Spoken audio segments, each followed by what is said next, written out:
عبدالعزیز بن ابی حازم نے بیان کیا، ان سے ان کے والد نے، ان سے سہل بن سعد سعدی رضی اللہ عنہ نے، اور انہوں نے نبی کریم صلی اللہ علیہ وسلم سے سنا، آپ نے خیبر کی لڑائی کے دن فرمایا تھا کہ اسلامی جھنڈا میں ایک ایسے شخص کے ہاتھ میں دوں گا جس کے ذریعے اللہ تعالیٰ فتح عنایت فرمائے گا۔ اب سب اس انتظار میں تھے کہ دیکھیے جھنڈا کسے ملتا ہے۔ جب صبح ہوئی تو سب سرکردہ لوگ اسی میدان میں رہے کہ کاش انہی کو مل جائے، لیکن حضرت صلی اللہ علیہ وسلم نے دریافت فرمایا، علی کہاں ہیں؟ عرض کیا گیا کہ وہ آنکھوں کے درد میں مبتلا ہیں۔ آخر آپ کے حکم سے انہیں بلایا گیا۔ آپ صلی اللہ علیہ وسلم نے اپنا لعاب دہن مبارک ان کی آنکھوں میں لگا دیا اور فوراً ہی وہ اچھے ہو گئے، جیسے پہلے کوئی تکلیف ہی نہ رہی ہو۔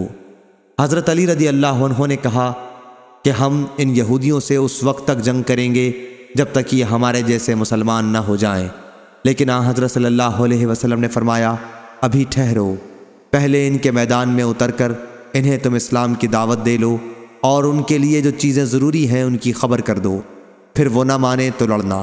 اللہ کی قسم، اگر تمہارے ذریعے ایک شخص کو بھی ہدایت مل جائے تو یہ تمہارے حق میں سرخ اونٹوں سے بہتر ہے۔ صحیح بخاری حدیث نمبر 2942۔